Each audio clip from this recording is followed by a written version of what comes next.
Hello students, welcome to Smarter Engineer. Today our topic is Principle of Animation Technique. So in our previous lecture I have discussed what is multimedia, introduction to multimedia, and what are the elements, different elements of multimedia or components of multimedia, how actually it works and how we can implement in our daily life. Now today we will discuss the principle of animation. Actually there are 12 different principles, and I have already discussed what is animation, and I have a lecture series already published in animation technique, different animation technique, but I have not yet give you a lecture about what are the basic principles, different principles of animations. So there are 12 different principles I am going to discuss today. So this is introduction. This week we'll demonstrate our understanding of the principle of animation. 12 principles are there, and today our goals are to become familiar with the 12 principles, how they actually works, examine some of the principles at work in modern animation. So in this lecture I have tried a good kind of examples for you, and the examples from real life, so that you can understand easily and you can plan and you can go ahead with your multimedia skills. Because nowadays animation technique is a good field of study, and so many students, so many boys and girls are going to that field of animation technique, arena technology, arena animation center or something like that. They are actually having degree of animation technology, and they are they also they also get highly paid from the different kind of industry for the animation, good kind of animation, or digital painting is another part of animation also, and they are actually getting high range of salaries there. So they are actually doing the multimedia or animation technology courses are there. So this is in high peak. So you can also think about this, and this is also important, the basic principles of animation. So these are the 12 different principles of animations. Squash and stretch. Number 2, anticipation, then staging. Number 4, straight ahead versus pose to pose, then follow through and overlapping action. Number 6, slow in and slow out, then arcs, secondary action, timing. Number 10, exaggeration, solid drawing, and number 12, appeal. So these are the 12 principles of animation. Now we will discuss one by one. Number 1, squash and stretch. What is the meaning of squash and what is the meaning of stretch? Actually, it gives the illusion of weight to an object as it moves. Whenever the object moves, it gives the illusion. Suppose you have a bouncing ball. So whenever you just drop it on the floor and it jumps back. So it's a good example of squash and stretch. An object's volume must not be changed when squashed or stretched. So the volume of ball is not increased or decreased, but its physical activity, or it actually undergoes some stretch or squash. Another example, a good example for you also are there, and this is the obviously bouncing ball is the good example. Also you can stretch your eyes, squash your eyes. This is also a good example of squash and stretch. Now number 2, anticipation. Prepares the audience for the action and makes the action appear more realistic. You can see in the picture, it's a baseball game, I think. So the action of the bowler is something like that: 1, 2, 3, and then 4. He actually throws the ball. So these are actually anticipation, that after first stage how it goes to look like, then how it goes to look like that. So this is actually anticipated previously anticipated. Next, staging. What is staging? You can see the picture, crime scene, do not cross, something like that. A scene should reveal the attitude, mood, reaction, or idea of the character or story. Camera angles help frame this for audience. Actually, camera angle decides how it can be represented to the audience, how the staging would be look like, how I want to show the audience about the stage. Whenever someone perform on the stage belongs to him or her, actually the performer, and whatever he or his cameraman wants to show the audience look just like that. This is called staging. Next, straight ahead versus pose to pose. What is that? Straight ahead animation versus pose to pose animation. Straight ahead animation begins with the first drawing. First we have to draw and works drawing toward the end of a scene. Suppose Tom and Jerry. First we have to draw something and we have to end the scene. But pose to pose animation planned out and charted. Actually they are charted one by one. Key drawings done at the intervals throughout the scene. Throughout the scene we have to draw the key in drawing at the interval. So this is not a straight ahead animation. This is pose to pose. We have to insert the key drawing. Next, follow through and overlapping action. What is this? This is an animated example. You can see when the main body of the character stops, all other parts continue to catch up the main mass of the character, such as arms, long hair, clothing or long tail, etc. Main body of the character stops, but the other parts continue to catch up the main mass. Suppose its hair is like in the air, his tail, and suppose it's running but its body is still. Okay. Next, slow in and slow out. More drawings near start and end pose soften the action. So this is here also we can discuss the jumping ball example. Whenever we just drop a ball from hand to the floor, it jumps back. After 2 or 3 times, it actually slows down, slow in and slow out.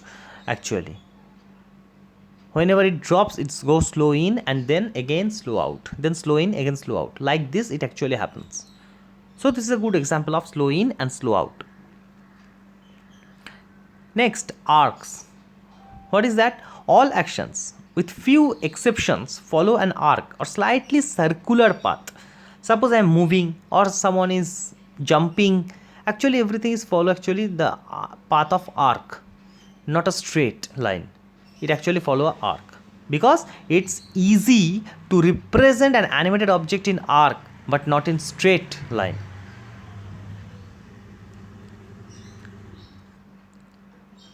Next point is secondary action. What is that?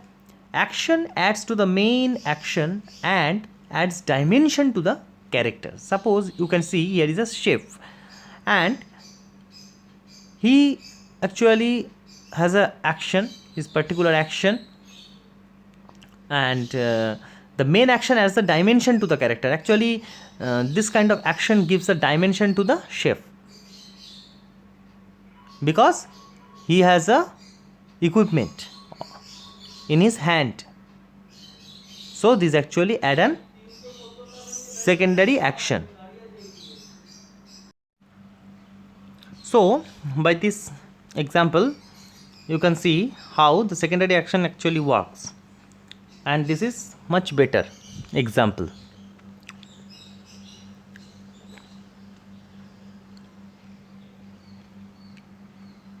Next, timing.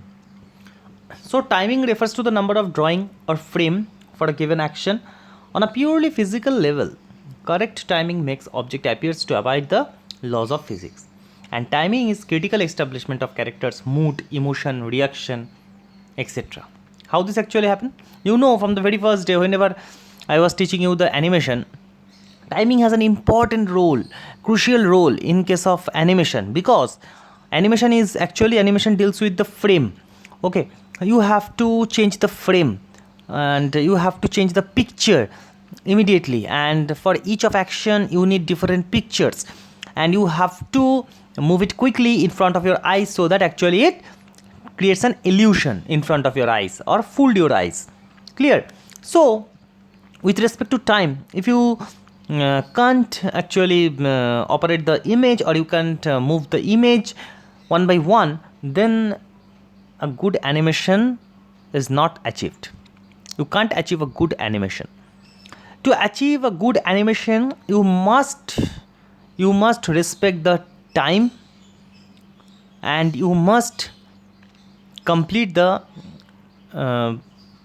fulfillness, or you must complete the actual relatedness or regardness of time. Without time, you can't create a good animation, because you have to keep one frame by another frame. Okay, and there must be an beginning frame, and that is your start point, and you have an ending frame, that is your end point or destination. So these frames are called what? Yes, keyframing.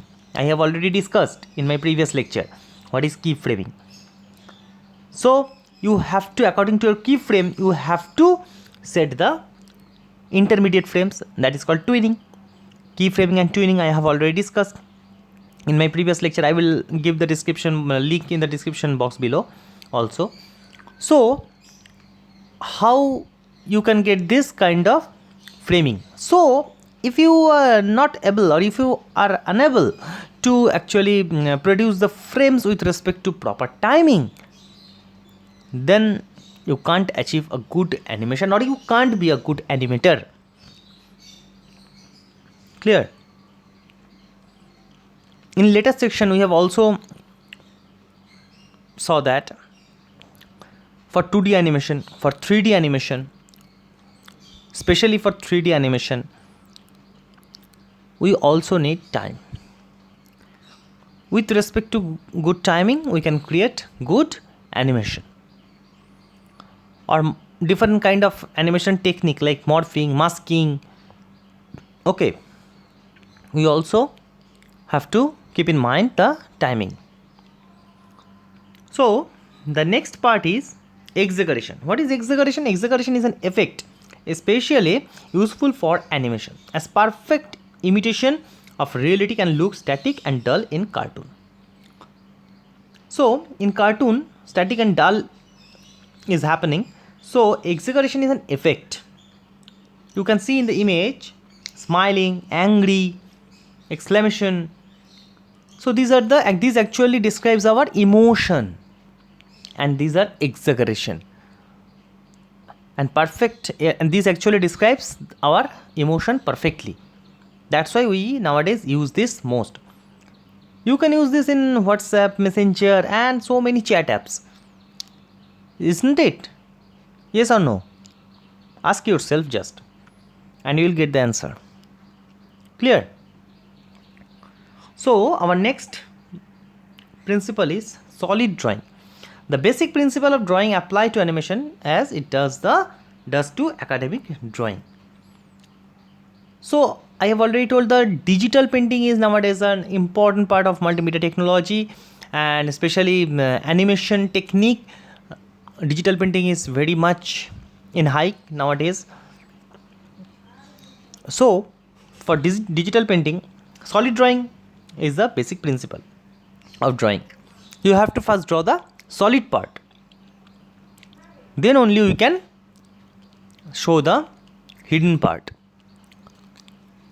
There is an example, there is an algorithm actually. Now I just remembered, that is hidden surface removal algorithm, or also there is jet buffer algorithm. Okay, and much more than that, there is a painter algorithm. What is that? What is painter algorithm? In graphics you can read this. The painter algorithm says that whenever in the drawing sheet you have to draw, suppose 3 pictures one after another. So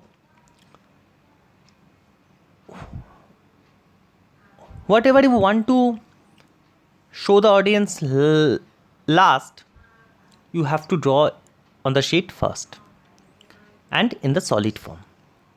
After that, on that picture we can draw the second one, and above that we can draw the third one. Then we can see the third one is from the top, then second one, and then the last one. Clear? So this is actually painter's algorithm, and this actually follows the solid drawing. Now this is the last part, that is appeal. Appeal includes an easy to read design, clear drawing, and personality development to capture the audience's interest. Actually we have to capture the audience's interest. Suppose we want to publish any advertisement or any promotion of any serial or any movie or web series, then we can use this appeal. By using this appeal, audience can easily understand and easily can read the design, clear drawing and picture. The audience can understand what you actually want to tell them, what the serial is about, what the movie is about. Is this a crime thriller, or is this a romantic movie, or is this a cartoon picture, comedy, etc. Just by that appeal poster, you can just make a clear concept about that particular advertisement or serial or movie, etc. So this is the summary of today's lecture. The 12 principles of animations were developed by the animators at Disney Studios. Yes, these principles actually developed in Disney Studios.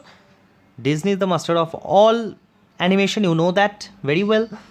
They serve as guidelines to make animation and make this more realistic and appealing to the audience. Let's take a look at how these principles have been applied in an animation you are probably familiar with. So here I will attach some sample or some link so that you can see the example. And these are the reference from where I have made this presentation, and images are taken from this here.